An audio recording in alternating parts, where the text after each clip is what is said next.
Margarita is one of the most selling cocktails in the world for the last 30, 40 years. We have different stories behind Margarita.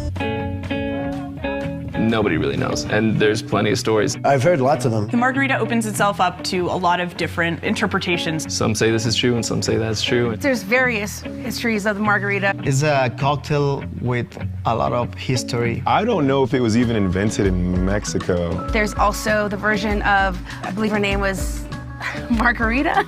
Any of the great classics, there's always going to be dispute. Everyone wants to be the person that created it. From the Irish bartender who picked up the wrong bottle and poured tequila instead of brandy. Somebody told me it was invented in like California. Another version of the story says that it was actually made for Rita Hayworth, whose real name was Margarita. Beyond just the margarita, I think you have to look at the daisy. In the 1800s, it was created. Margarita is Spanish for daisy. Yeah, it is. And daisy is a flower that in English is daisy, in Spanish is margarita. There was a bartender that was infatuated with this dancer. Her name was Margarita. Right on. And in the 40s, she ended up being the #1 pinup model during World War II. Rita Hayworth. That's her name. Yeah, right on. I feel like there's a lot of origin stories. I don't think any of them are wrong. And just as many origin stories, there's many recipes for a margarita. Do you remember your first time having one? No, probably because I had too many.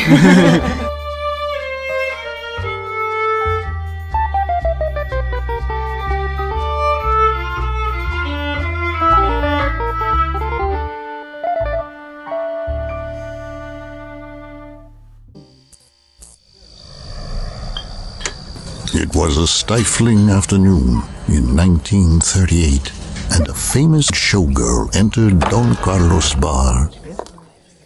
Her name, Rita. Carlos offered her a drink. She was unimpressed. He made her another.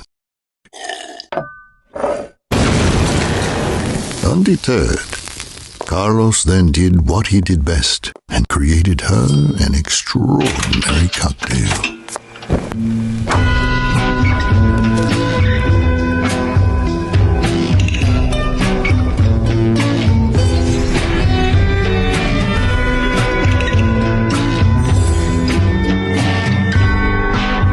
What's it called?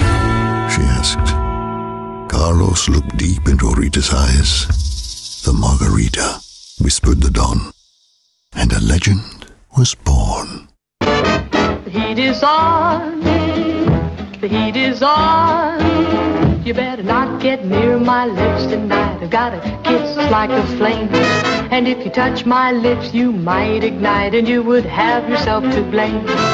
It all goes back to one night at the Balinese Room back in 1948. Bartender Santos Cruz made a drink for singer Peggy Lee. Peggy is a nickname for Margaret, so Cruz just took the Spanish version of that, Margarita, and the rest is history. Mañana, mañana, mañana is good enough for me. Bye-bye. This is Margarita Sames. Madame Sames has a bevy of fabulous friends, and they adore her Acapulco beach soirees as much as she does. Working elegantly behind her bar, it was obvious she was up to something. As always with Margarita, experimentation and entertainment were the themes of the affair, with the guests sampling her creative cocktails.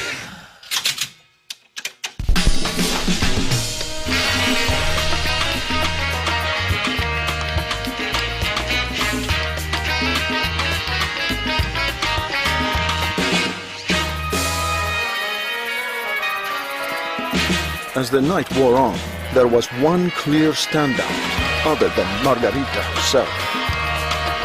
Madame Sames declared, "Let's call this one the Margarita. It's not a party without Margarita."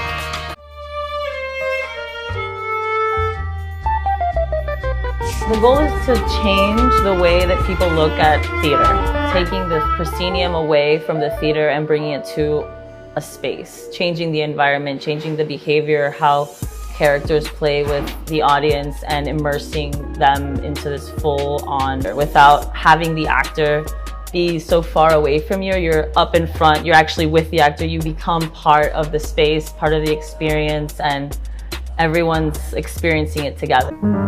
Bésame, bésame mucho. Each time I cling to your kiss, I hear music divine.